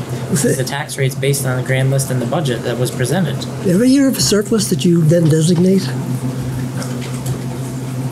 But could we have a higher tax rate than what they had in fact voted on funding? And by adding an expense? No, you're just You're raising more taxes than your budget requires. I understand that. But This year. I just. Correct. This year. I don't know. I guess. it's gone. My feeling is that we You don't have to debate it now. You made your decision. All I'm saying is that we had an opportunity. I don't know that that would have. What, that $100,000 we took out didn't save us 9/10 of a penny. It's the growth we had in the town that, you know, when you put $50 million added to your grand list, that's a chunk of change. That's what drove that down 9/10. Where it's good to look at everything that you're spending and try to control. That's my take. So where are we? So there you go. If you want to see the grand list continue to grow, invest in the town. We're not going anywhere, guys. No, we need to Roll pull it on. back. No, Yeah. I guess let's end this discussion by saying Something short, please. we need to figure out where we go from here. And I don't know that this discussion it might have got a few of us blue or red in the face, but Good discussion. it was a good discussion. It was. We know where we all stand. Yeah. Well, that Well, Route let's just 7 not- project was joint with the city. When we're meeting with them, it could be a topic of conversation too. Applying for grants for construction or. After you've read it and you have your comments, let's sit down, you and me together, we'll have lunch sometime, and we can bang this all out and come back with, at a future meeting, near future meeting, a hard-nosed solution to this whole thing. We tired your family. I think we should do that. We're here for the resolution. Sorry, I missed This is that. the new look. That is a new look. Everybody my age. Needs to be straightened out a little bit, but it's. So Trying to look like Bill, huh? that's all we had for Ned tonight, even though I don't know that we accomplished a lot other than figuring out what we need to do to get things accomplished. I don't know, we accomplished something. I think you did, and you highlighted the fact that, It was you're good. talking. It was healthy discussion. We know where we all stand. Alan. Ned, thank you for lunch. coming. Oh, Have Alan's lunch. been We'll bang this out. Gonna get a word in edgewise. You guys are way off topic. Can I just say one thing about that? You were talking and or about adding to the road or sidewalks. I hear Route 7 a lot. Those are all state highways, no matter if it's 105 or whatever. Yep. You're not gonna be able to add onto a road without the proper permits of the state. Oh, I realize that. That's a work in progress in itself. It is. But it'll never happen if we don't start. And same with sidewalks, if we're in the right of way, so staying far enough off, once again, that $50 a foot is not gonna cover the Route 7. Oh, hell no. It will, it does the construction. No. We're gonna move forward on this project. I know, on this topic, Yeah. and I. Yeah, we gotta. It's a good point. Thank you. Executive session. Yes. So let's.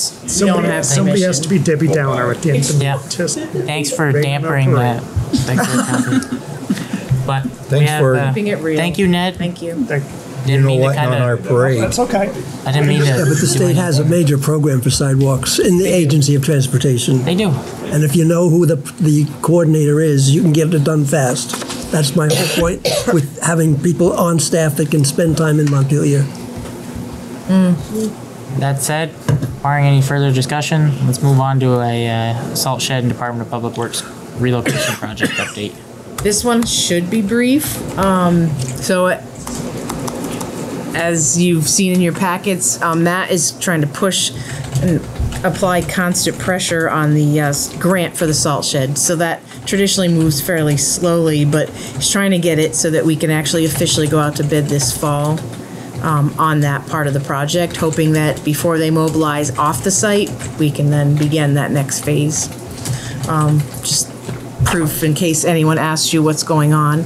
And separately, if anyone's been by the site, the foundation walls, some of them are up. We're going to take pictures tomorrow and put those on our website and Facebook again. And as far as I know, we're still expecting the building to arrive mid to probably the third week of August. So then you're going to start seeing significant progress pretty quickly once they start putting that thing together. The metal building part, the red iron as they call it. Can I ask a question?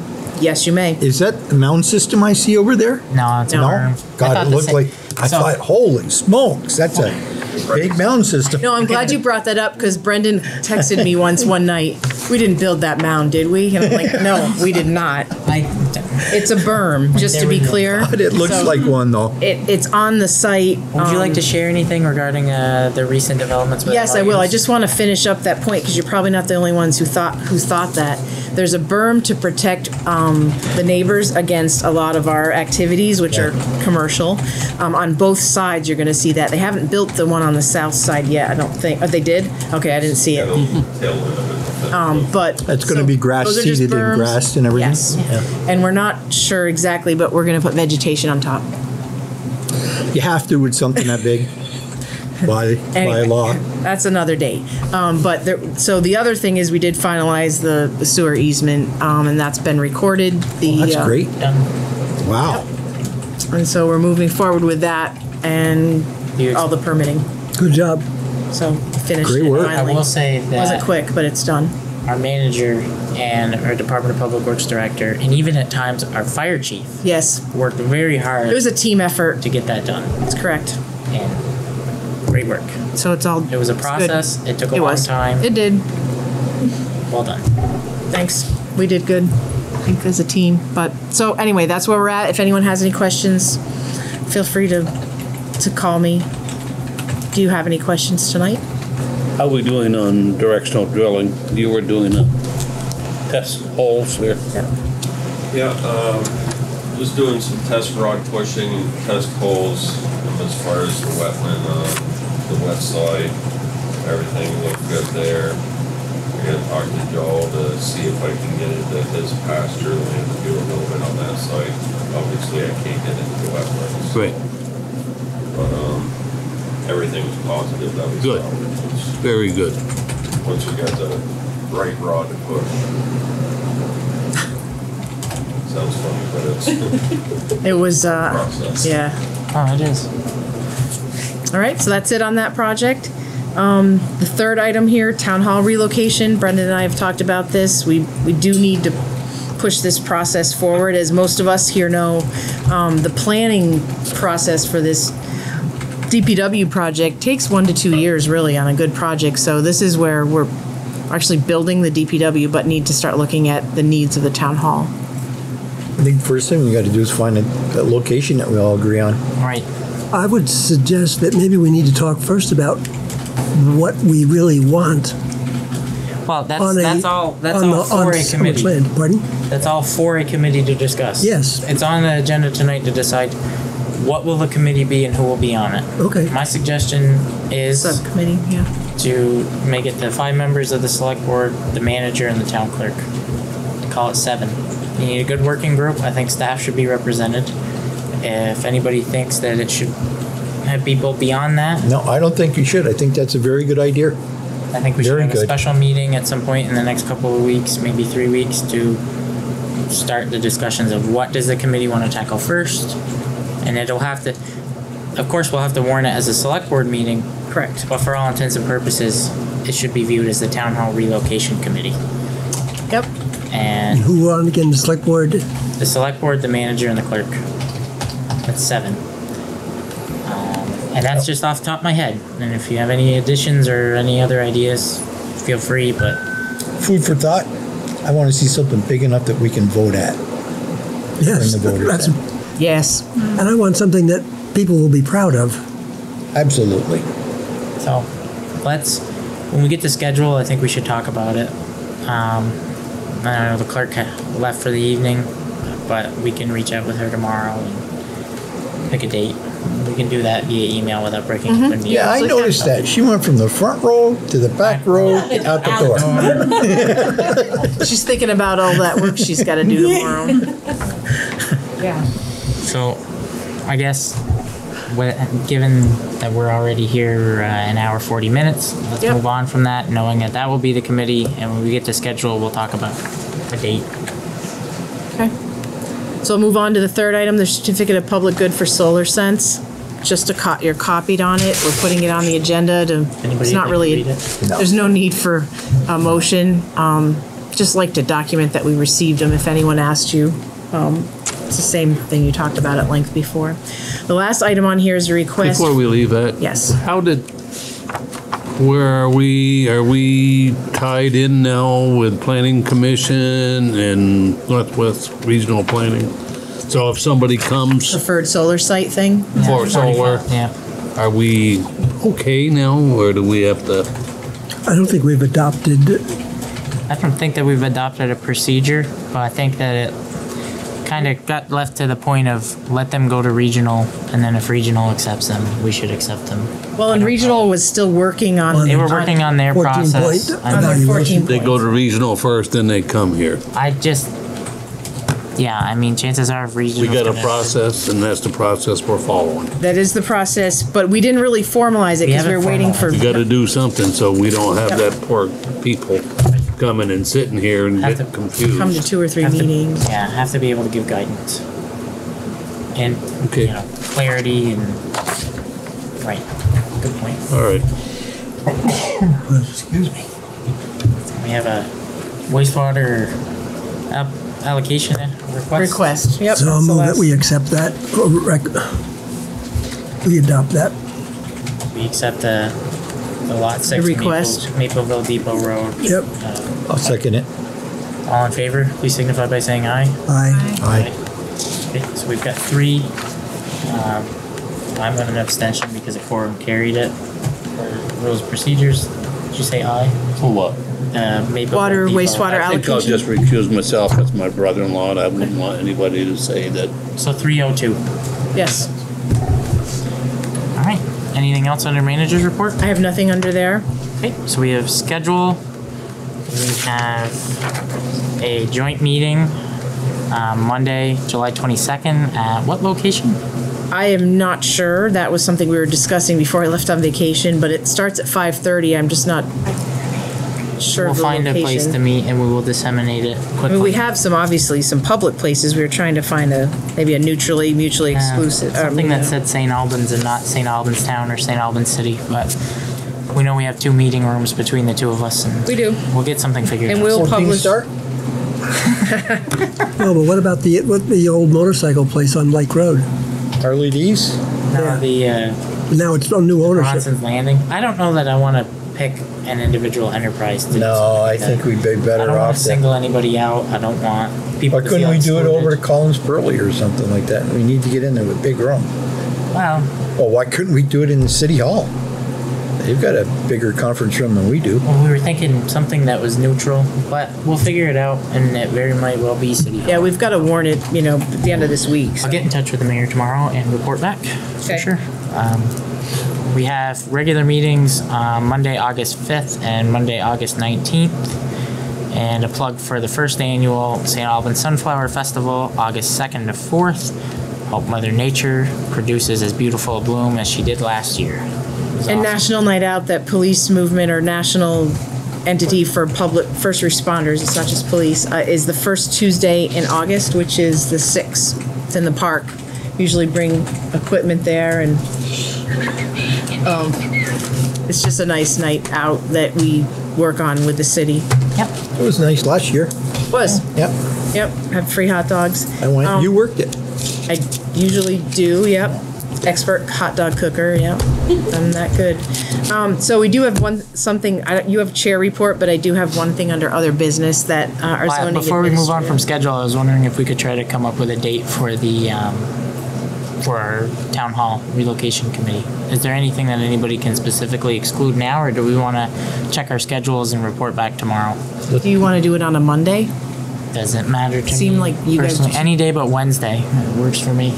The week of the 29th will be camping. Right. So if we could do it, if we could plan it out a little bit, I could make it during the day, if that would be better. Yeah, me too. I could do it for that. Do like a Friday. Might be nice, like a Yeah. 3 or 4 p.m. like maybe. a Friday. Oh, at like 2 a o'clock 1 or a something. 2? We should do like Friday at 2 o'clock or something. Let's check schedules and see if we've Yeah, got any because open. I'd rather come in and do that Okay, during the day and then go home after. yeah. Friday would be great. Yeah. Friday. Fridays are a 2. little loose at work too. Yeah, it's a little easier to get Yeah. out. Okay. Especially if I'm not there. No, but So I have a chair's report here as agenda item number 10. All I have to say is so just I think most everyone's familiar with, but Jen's been doing doodle poll, so she could send a doodle poll out, which Doing basically what? you just it's a a poll. doodle poll. You it's like taking a survey. You click on it, you open it, and then like say we have 6 to 10 dates, and you click on the ones you can make, the meetings you can make, and it immediately pulls who's available on which day. Oh, okay. But anyway, Well, do the it's- doodle thing. do the doodle thing. It's easy to do. On our end, it's a little more It difficult. has a new feature just for the other week. I might be able to make it if a bunch of people can go that same I day. got a well. question too.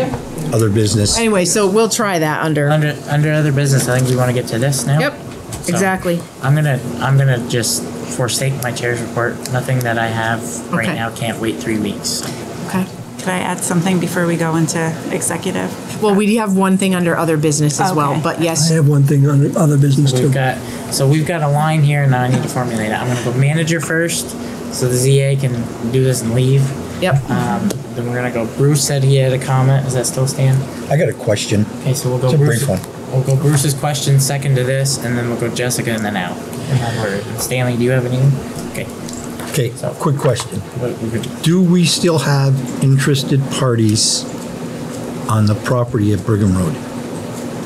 Haven't heard anything in a while. Don't have to name any names or anything. No. I just wanted to know if we still have interested parties. We do not. Okay, good enough. Gary? So I'd like to ask Becky Perrin to come up to go over her clarification question on impact fees. You have it in the back of your packets, or it was in the back towards the, right after, at the beginning of the miscellaneous items. That's your Thanks for coming, Becky. So you can just briefly explain to me the same way you did it earlier Sure. for them.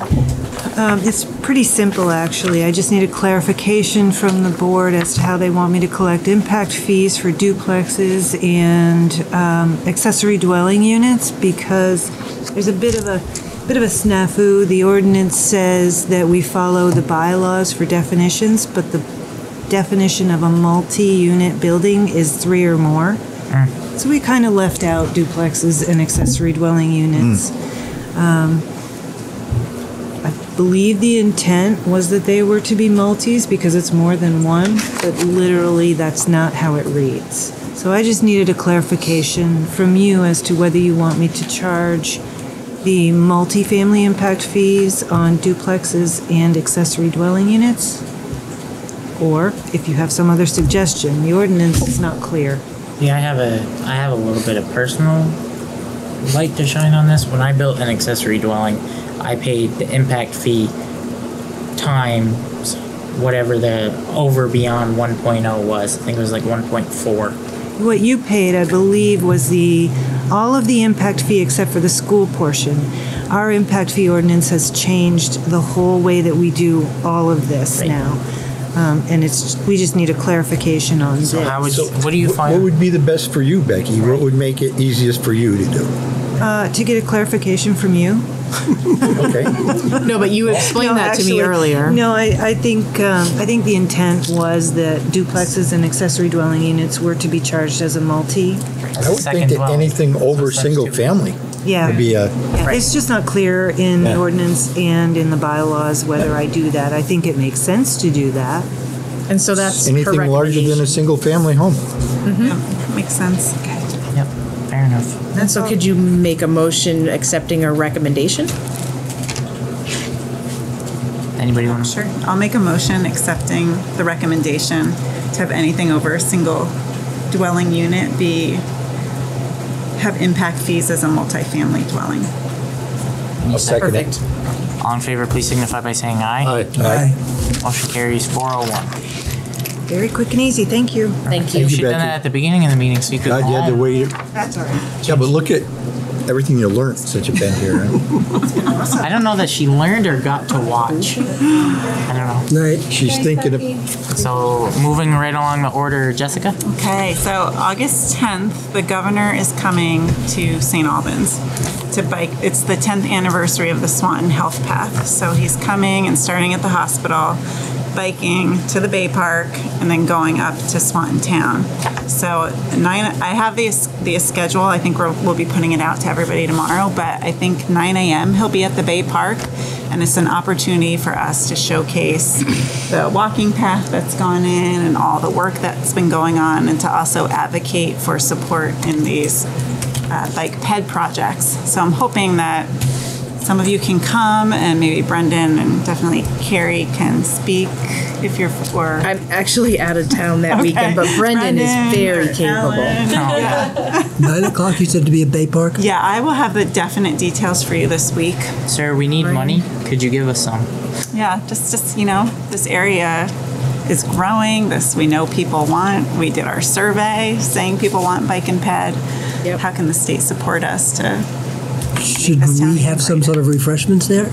Yes, I'm in charge of that. Oh, you are? Yeah. Now, is the hospital paying for it, or we? Should we? Oh, Rise Vermont is. Well, thank you. Well, I have a piece of other business after yours, but He'll only be here for 10 minutes. It's I know, but really quick. you have a lot of people he's coming quick with on the you. bike. Yeah. Oh, he is quick. Yeah. Yeah, I will be there. perfect. Last time I was running with Bill Scott, Governor Scott. so the back of me quite a bit. You what? He's not Last fast. time I was biking with Bill Scott. It was Governor 4 Scott. years ago, we were in a bike race together. It was the superintendent of our school, Amy Rex. That's because it wasn't motorized. Bike through the auto We're ride. not going to come that. She rides her bike from Well, we're grateful to Essex. have the All right, governor in so 10. St. Albans, and we Wow. thank Almost every NMC and day. Rise Vermont for organizing that. Al? Oh, I sent you all a email, and I didn't get it, Al. it was all with this. It was a series of links. This was on personnel I evaluations. think it was I today. didn't get it. Oh, I got that. It's just today, I think, right? No, I sent it out last I think Thursday. you said Yeah. you sent it to my business. Oh, okay. I sent it to Comcast. Okay. I didn't get it. I'll resend it to you when I get Thank home. you. Anyway, because it's all links, what I did was I printed out each of the links, but this is all a paper. So it's only one copy. I'll leave it with the town manager if you want to read it in paper form. Thank you for all After you that get the research. email, if you want the paper form, you're going to have to sign it out. We do not issue library Light cards. reading. A tree. Could you hold on to it for me, Carrie? I should be around in I a will week or tell you, two to if you get do, it. Vacation time? the first link and the last link are probably, if you want to shorten the amount of time you spend on this, the first link and the last link are probably the most helpful to our discussion. It's where we're at now in terms of where the HR is at in terms of personal evaluations, and then the last one is an evaluation form that's used by the Different than what we National use. League of National Cities League of and- Cities and Towns. What's that? Yep. Thank you for that, by the way. Thank you for printing that out.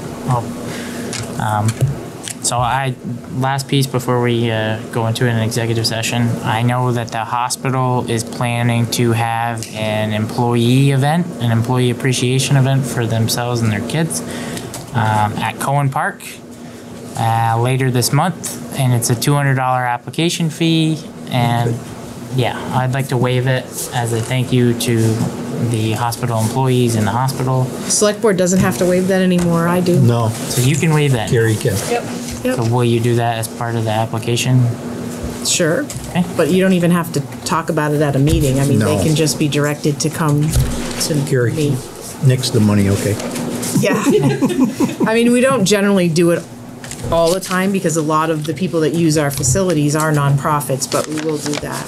Well, I think the hospital Is has a- given us a great Exactly. deal. Well, that's all I wanted to highlight, the fact that it was Yep. happening and that they Okay. chose Cohen Park with that beautiful new pavilion. Thank you, Department of Public Works crew. And I'm happy with the decision that was reached. Thank you, Madam Manager. Hey, we're good. Parking problems? Don't know, not my problem. So, It's a lot of cars. will be a lot of cars. Good luck. They can park on the side of Macquam Shore by the Cedars. Lower Newton, front lawn. I don't have a front lawn. It's a wetland. Just kidding. Executive session? So we, right. if somebody would please make a motion to go into executive session. I'll move it. We go into executive session for blah, blah, blah. Well, we Oh have my to say it gosh. out loud. And then there's, it's for personnel. Can I more. get a second? I'll second that. Thank you. All in favor, please signify by saying aye. Aye. But Okay, so we are in executive session, and we will invite the manager.